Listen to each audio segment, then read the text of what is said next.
Assalamualaikum warahmatullahi wabarakatuh. Telah sampai kepada saya sebuah potongan video daripada satu program yang mana seorang ustaz bercerita tentang adab-adab berdoa. Sebahagian daripadanya betul, sebahagian daripadanya karut-marut bagi saya. Okey? Perkara-perkara yang disampaikan tanpa dalil agama yang apabila saya dengar dan saya yakin para penonton dengar rasa nak marah pun ada juga. Sebab orang menjadikan agama ni sebagai satu mainan. Asalkan boleh sampaikan, boleh temberang, boleh kelentong, boleh merapu, meraban, apa saja boleh. Okey? Dan ini, tak apalah, saya mainkan dulu video tersebut. Okey, para penonton dengar, jangan lompat. Okey? Kemudian saya berikan ulasan, react dan kritikan. Sambil itu saya akan bermain drone. Okey? Kita tonton sambil nikmati pemandangan saya bermain drone, ya.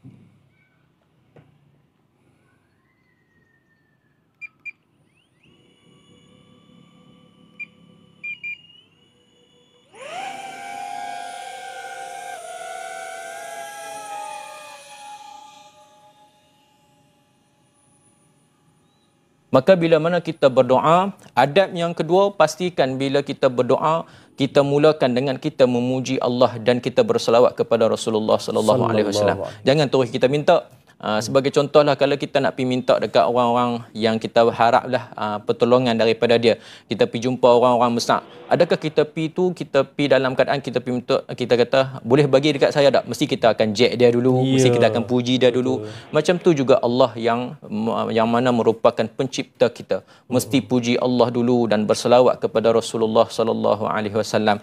Jadi bila mana kita berdoa tu, kita iring dengan kita selawat, iaitu kita bertawassul, kita meminta pertolongan daripada Allah dan kita minta pertolongan daripada Rasulullah sallallahu alaihi wasallam.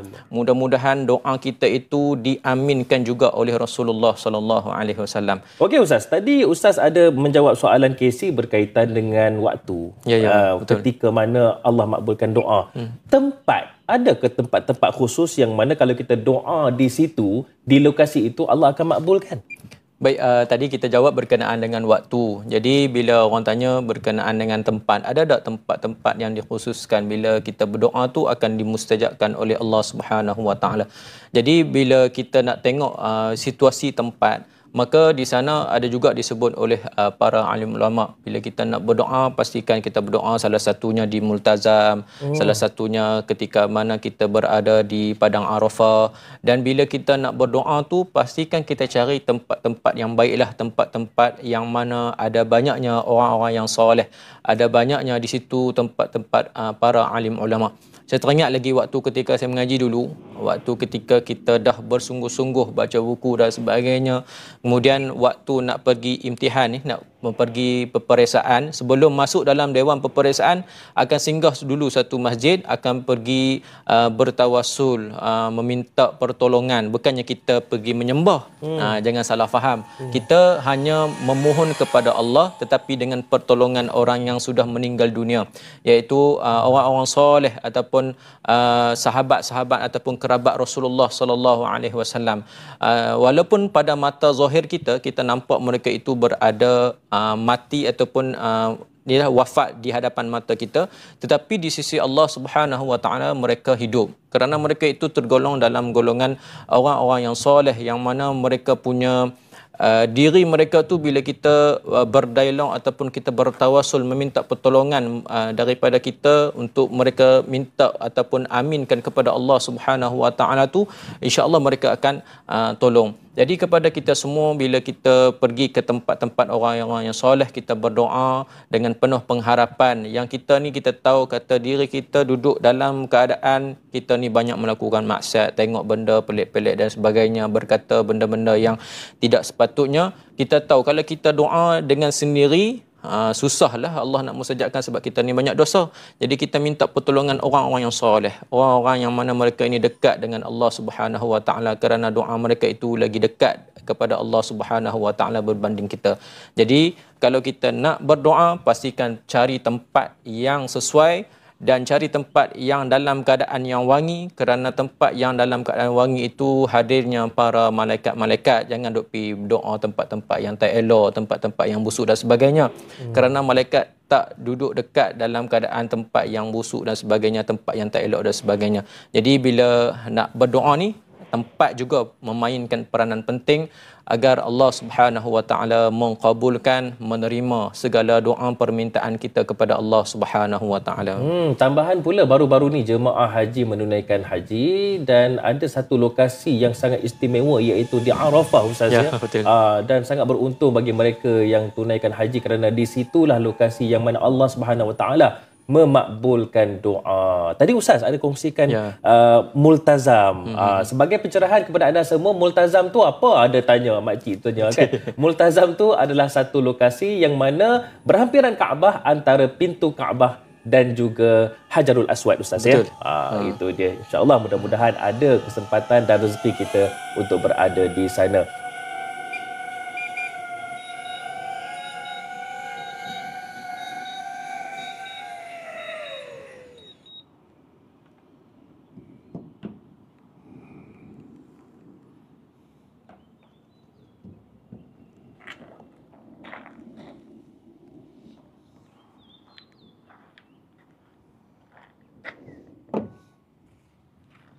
Baiklah, kita sudah pun mendengarnya, ya. Link bagi video tersebut dalam kotak description. Dalam link itu adalah nama host ataupun moderator dan juga nama ustaz yang dijemput itu, ya. Saya tak kenal namanya.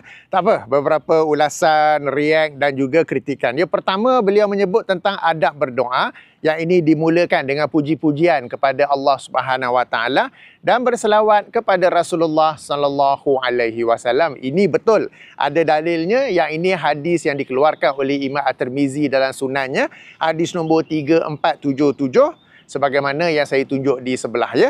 Yang saya gariskan biru itu ialah memuji Allah Subhanahu Wa Taala. Yang saya gariskan hijau itulah berselawat kepada Rasulullah sallallahu alaihi wasallam. Apa yang berlaku dalam hadis ni, hadis tu panjang, ialah Rasulullah sallallahu alaihi wasallam mendengar adanya orang yang apabila berdoa terus berdoa.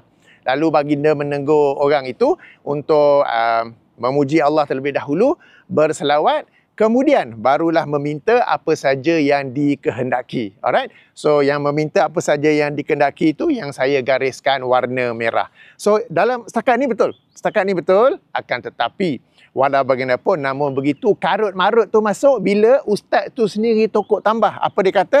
Bahawa selawat itu ialah tawassul kepada Rasulullah sallallahu alaihi wasallam. Apa lagi? Minta pertolongan daripada Rasulullah sallallahu alaihi wasallam. Mudah-mudahan doa kita tu diaminkan oleh Rasulullah sallallahu alaihi wasallam. Para penonton yang dirahmati Allah, saya kata, macam saya kata tadi, hadis itu betul, sahih, alright? Tapi mana pula mari tokok tambah daripada nak sebut kepala otak ni. Okey, daripada teorinya sendiri bahawa itu ialah tawassul, itu ialah minta pertolongan daripada Rasulullah, itu mudah-mudahan doa kita diaminkan oleh Rasulullah. No such rubbish. Ni yang saya kata, kita marah orang yang menokok tambah sesuka hati dalam agama ni, seolah-olah agama ni milik dia. Padahal agama ni milik Allah dan Rasulnya, ya. Memang hadis tu mengajar kita, menganjurkan kita untuk memuji Allah dan berselawat. Kita sami'na wa ata'na. Kita dengar, kita taat, kita amalkan tanpa membuat teori-teori sendiri bahawa itu adalah tawassul, itulah minta pertolongan daripada Rasulullah. Tang mana yang minta tolong daripada Rasulullah? Kita berselawat kepada Rasulullah. Itu yang cukup bagus dah. Tak ada kena-mengena dengan minta tolong daripada Rasulullah sallallahu alaihi wasallam, dan mudah-mudahan doa kita tu diaminkan oleh Rasulullah sallallahu alaihi wasallam. Kan? Jadi perkara macam ni, para penonton yang dirahmati Allah, serius. Okey, tokok tambah dah lah, hadis pun tak baca. Program tu dah di maknanya bila ustaz tu dijemput, dia dah diberi peluang untuk membuat persediaan, dah bagi topik apa semua tu, kan. Kalau saya yang nak bersenam pagi ni, main drone pun apa, siap boleh buat nota begitu dengan nombor hadis apa, kenapa mereka ni yang nak mengajar agama di, saya rasa program TV kot, tak boleh nak bacakan hadis? Kita nak sebut nombor tak apalah, tak boleh nak bacakan hadis dan amalkan as per the hadis. Cukuplah, jangan tambah-tambah. Nak sebut kepala otak tak boleh, kan? Okey, baik. Okey. Poin yang kedua. Jadi pengacara bertanya, adakah tempat yang mana Allah Subhanahu Taala makbulkan doa seseorang itu? Tempat-tempat, kan? Okey. Lalu ustaz tu jawab apa? Ustaz tu sebut apa? Ada juga disebut oleh para alim ulama. Okey. Para penonton yang dirahmati Allah, kita menghormati para alim ulama. Tapi ada certain things yang di luar bidang alim ulama. Antaranya, kalau ada tempat-tempat yang kononnya dapat dimakbulkan doa. Sebab tempat itu kalau ada, hendaklah ia berdasarkan ayat Quran ataupun hadis-hadis Nabi SAW yang diketahui sumbernya, yang diketahui darjatnya. Tak boleh main hadis je. Okey, nanti saya buktikan kesalahannya macam mana ya. So, kalau kita dengar alim ulama ni, engkau ni apa hal? Kau punya syahadah ni sebut alim ulama ke? Kau punya syahadah bukan sebut nama Allah dan Rasulullah. So, bawalah ayat Quran, bawalah hadis. Kenapa yang asyik alim ulama kan? Dan kalau kita kaji dalil-dalil Al-Quran dan hadis, tidak ada tempat yang dimakbulkan doa. Sebab macam mana yang saya sebut sebelum ini, kalau kita kaji Al-Quran dan hadis, yang Allah akan meningkatkan lagi kadar kemakbulan, ianya adalah berkaitan dengan waktu, peristiwa, suasana. Tak ada kaitan dengan tempat. Sebab kalau tempat, sebahagian orang dekat dengan tempat tu, dia mudah nak berdoa, doanya mustajab. Sebahagian orang jauh, dia terpaksa bermusafir jauh. Dan kalau ada tempat, ada orang akan mengambil kesempatan untuk letak pagar. Lepas tu siapa yang nak masuk kena bayar yuran sekian-sekian. Kita tanya kenapa kena bayar? Oh, ini untuk kos penyelenggaraan tempat itu ya. So kalau kita kaji ayat Quran dan hadis, tidak ada tempat ya, kubur ke apa semua tu tidak ada. Itu semua adalah dongengan-dongengan yang dibuat-buat oleh para pencinta bid'ah dari kalangan ahlul bid'ah wal jamaah. Okey. Baik. Kemudian ustaz tersebut salah satu daripadanya multazam. Okey, bawa dalil. Bawa dalil ayat Quran atau hadis bahawa multazam itu tempat mustajab berdoa. Kalau nak kata ada sahabat berdoa di situ, Nabi SAW pernah berdoa situ, ya mungkin. Tapi kalau nak kata itu tempat mustajab, bawa dalil. Tak ada dalil. Saya kan, sejujurnya, bila saya dengar video tu, saya nak penampar ustaz tu tau. Dia punya biadab terhadap agama, dia cakap suka hati dia je. Okay, tak apalah kita minta dalil multazam tu. Alright, kemudian apa? Padang Arafah. Jom kita rujuk hadisnya. Hadis yang masyhur dikeluarkan oleh Imam Tirmizi sebagaimana yang saya tunjuk sebelah, hadis nombor 385, di mana baginda sallallahu alaihi wasallam bersabda, sebaik-baik doa adalah fi Arafah atau yaumi Arafah. Sebaik-baik doa ialah di Arafah, menunjukkan pada lokasi, tempat, atau yang baginda sabda yang saya gariskan tu yaumi Arafah, hari Arafah. Okey, yang baginda sebut ialah hari Arafah, bukan padang Arafah. Jadi mereka yang berada di padang Arafah boleh berdoa. Mereka yang tidak berada di padang Arafah, macam kita di Malaysia, di padang mainan ni pun, boleh berdoa pada 9 Zulhijjah. Ini nampak tak? Hadis sebut Yaumi Arafah, tapi dia bawa kepada apa? Padang Arafah. Ini yang kita, tak apa. Okey, baik. Ulasan yang ketiga. Apa lagi katanya ya? Jadi ustaz tu menganjurkan cari tempat yang baik, ada banyak orang soleh, okey? Ada banyak orang soleh, para alim ulama. Okey, sekali lagi, dalil mana dalil? Dalil yang kalau kita nak doa, tempat itu mustajab, ada banyak orang soleh, ada banyak alim ulama. Sekali lagi alim ulama kan, dia ni saya tak tahu Tuhannya Allah ataupun alim ulama. Okey, tak apalah. Sekarang ni bawa dalil. Dan bila disebut banyak orang saleh, banyak alim ulama, bila saya tonton, perkara pertama yang saya terlintas kepala saya, mesti dia nak sebut kubur lepas tu. Memang pun lepas tu dia sebut kubur ya. Yang ini, saya membawa saya ke ulasan yang keempat. Beliau kata kita hanya memohon kepada Allah. Tetapi dengan pertolongan orang yang sudah meninggal dunia. Ini siapa punya teori ni? Kau bawa teori mana ni? Yang kita hanya memohon kepada Allah, tetapi dengan pertolongan orang yang sudah meninggal dunia. Asal tak boleh minta tolong daripada Allah direct ke? Cuba rujuk surah Al-Baqarah, ayat 186, surah Ghafir, surah yang ke-40, 60. Allah SWT mengajar kita untuk berdoa direct, langsung terus kepadanya, bukan melalui mana-mana makhluk, bukan dengan, apa tadi? Kita mohon pada Allah, tapi dengan pertolongan orang dah mati. Macam mana tu? Ini bawa ajaran agama mana ni? Kan? So ini satu lagi untuk para penonton ya. Topik ini, saya sebut baru-baru ni pun dah banyak kali juga, jadi ini secara ulang kaji je lah, ringkas macam tadi ayat Quran ke apa saya tak baca lah, hadis pun saya sekadar tunjuk nombor sebab kita pun sudah maklum ya. Alright, baik. Kemudian kelima, beliau kata apa? Ya.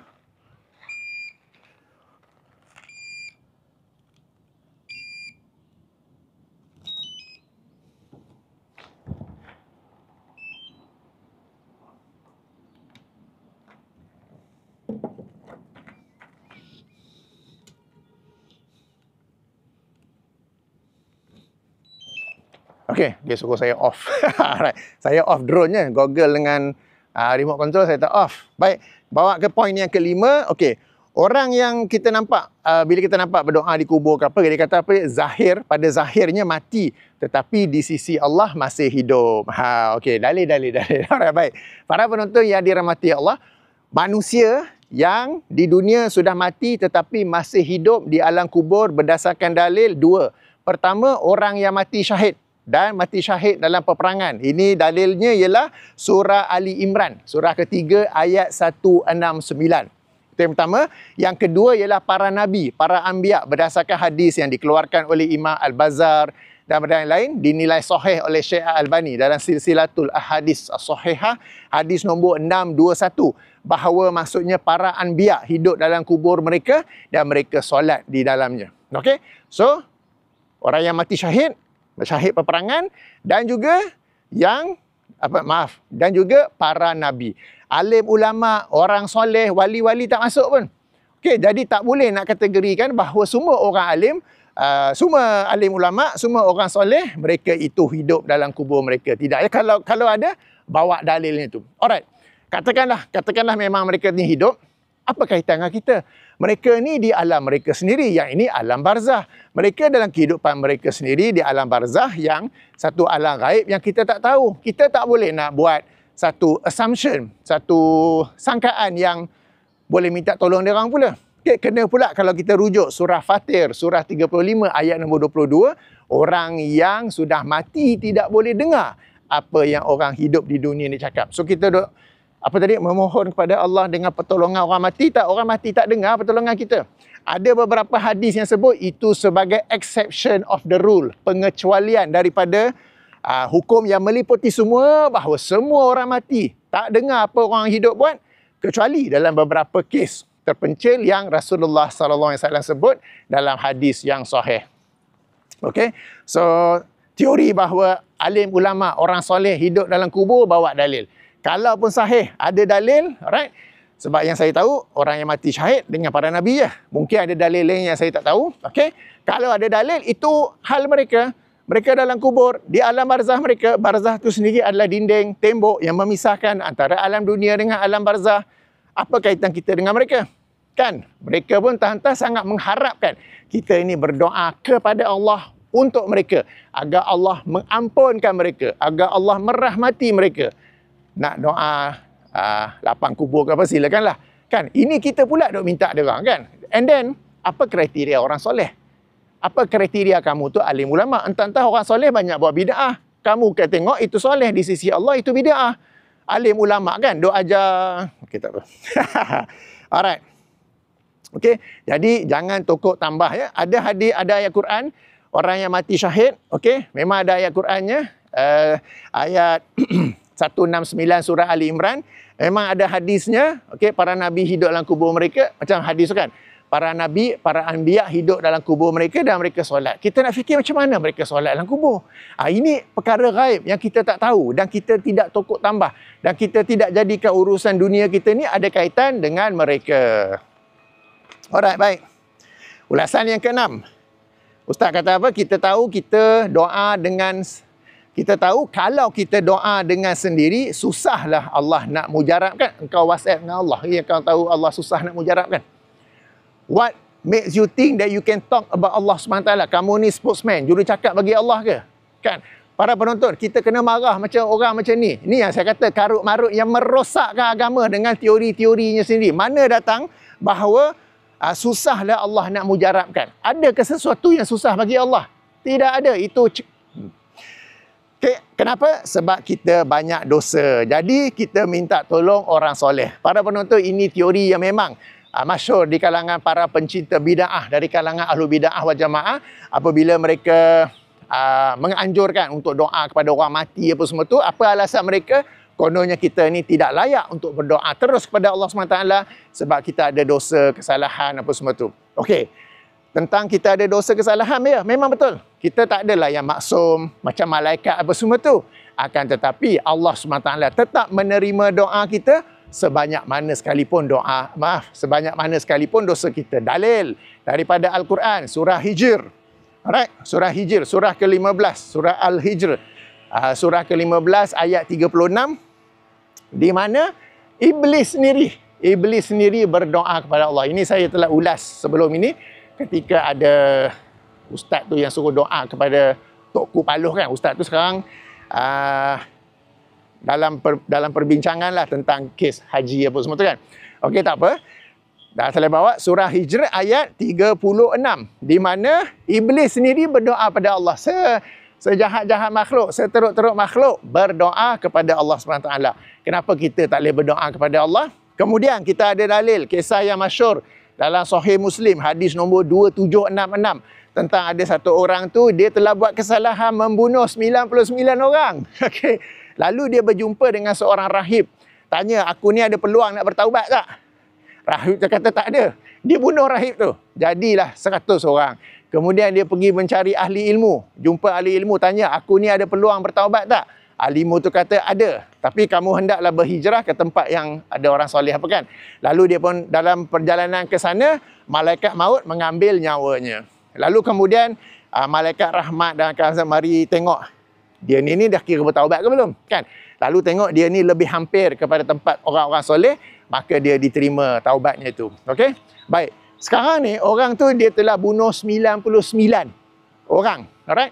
Bila dia jumpa rahib tu tak kata engkau ni tak layak untuk memohon, untuk bertaubat direct pada Allah. Hendaklah engkau bertaubat melalui aku. Hendaklah engkau bertaubat melalui mana-mana orang soleh. Dia tidak berkata sedemikian. Dia bunuhlah rahib tu kan. Sebab orang tu kata tak ada peluang taubat kan. Dia jumpa ahli ilmu. Ahli ilmu pun tak ada kata engkau ni tak layak bertaubat. Tak layak nak mohon keampunan direct kepada Allah. Hendaklah melalui aku. Hendaklah melalui sekian-sekian wali. Tak ada kan. Direct saja kepada Allah SWT. Jadi daripada kisah ni, yang bunuh 99 orang ni, kita dapat belajar apa? Nak bertaubat dengan kesalahan yang sangat banyak pun, direct kepada Allah SWT. So it is rubbish. Sampah sarap. Mana tuang sampah? Yang duk ajar, kononnya kita ni tak layak doa direct. Kemudian apa? Susah Allah nak mujarabkan. Ini satu sebab dia menyandarkan sifat susah bagi Allah kan. Okey, ketujuh. Apa pula ustaz kata? Cari tempat yang wangi kerana di sana hadirnya para malaikat. Okey. Okey, tentang tempat yang wangi ada malaikat itu berdasarkan sebuah hadis yang dikeluarkan oleh Imam Muslim dalam sahihnya, hadis nombor 564. Saya yakin para penonton semua pernah dengar ringkasnya. Rasulullah SAW melarang kita daripada memasuki masjid selepas makan bawang. Sebab bawang itu baunya akan mengganggu orang-orang, jemaah yang lain. Dan sambungan hadis, para malaikat ini terganggu dengan apa yang mengganggu jemaah yang lain. Daripada hadis ini dapat diambil satu pelajaran bahawa bila bau busuk manusia tak suka, malaikat pun tak suka. Mafhum mukhalafah, maksud di sebaliknya, kalau ada bau wangi yang manusia suka, malaikat pun suka. Jadi berdasarkan hadis ni, sebahagian ulama berpendapat malaikat ni suka tempat wangi. Okey, berdasarkan hadis itulah, sebab malaikat tak suka busuk bawang sebagaimana manusia. Okey, malaikat tak suka bau busuk bawang sebagaimana manusia tak suka bau busuk kan. Jadi the opposite, sebagaimana manusia suka bau wangi, malaikat pun suka bau wangi. Ini tafsirannya lah. Okey. Tapi kita sekarang bincang bab doa. Yang nak ada malaikat tu apa? Adakah malaikat yang memakbulkan doa? Kita disuruh kita doa tempat wangi, ada malaikat kan? So what? Malaikat tu yang nak memakbulkan doa kita ke? Ni dah jadi lain dah ni. Okey? Dan yang sepatutnya diajar berdasarkan hadis Nabi SAW yang dikeluarkan oleh Imam Ibnu Majah dalam sunannya, hadis nombor 2895, ialah kita berdoa kepada orang yang tidak hadir bersama kita. Maka akan ada malaikat di kepala kita yang mengaminkan yang semisal untuk kita. Maknanya, sebagai contoh, mungkin kita doakan keselamatan ataupun kejayaan lah peperiksaan anak kita di sekolah kan, sebagai contoh. Jangan doa anak saja. doalah kejayaan peperiksaan bagi anak saya dan semua murid-murid di sekolah. Kalau katakan peperiksaan SPM ke apa, semua pelajar SPM di Malaysia lulus cemerlang. Jadi bila kita doa untuk orang lain yang tidak hadir sama, malaikat pun akan mengaminkannya. Macam kalau saya bagi contoh saya sendiri, bila dalam penerbangan, bila dah nak sebelum mendarat tu, saya akan berdoa ketika solat dalam penerbangan agar Allah SWT memelihara saya dan semua anak kapal agar selamat dalam perjalanan balik ke rumah masing-masing, agar Allah memelihara kami daripada micro sleep ke major sleep ke apa ke. Sebab kita bekerja dalam penerbangan pula berbelas jam, bila mendarat, bila nak memandu tu mungkin terlena ke micro sleep ke apa kan. Jadi saya doakan untuk penumpang tak apa, sebab dia memang rehat dalam penerbangan. Dan lazimnya ada orang pergi ambil ke airport kan. Tetapi bagi anak kapal yang bekerja, dah habis kerja tu, mengantuk, letih, nak kena balik rumah pula kan. Jadi bimbang ada micro sleep. Jadi daripada saya hanya doa untuk diri saya saja, saya doa untuk semua anak kapal. Bila kita doa untuk orang yang kita sebut tidak hadir, malaikat akan mengaminkan yang sama untuk kita. Jadi para penonton, berdasarkan hadis Ibnu Majah ni, hadis ni panjang, saya ringkaskan saja. Ayuh kita banyak berdoa untuk orang lain. Sebab lazimnya bila doa, kita doa untuk diri kita kan.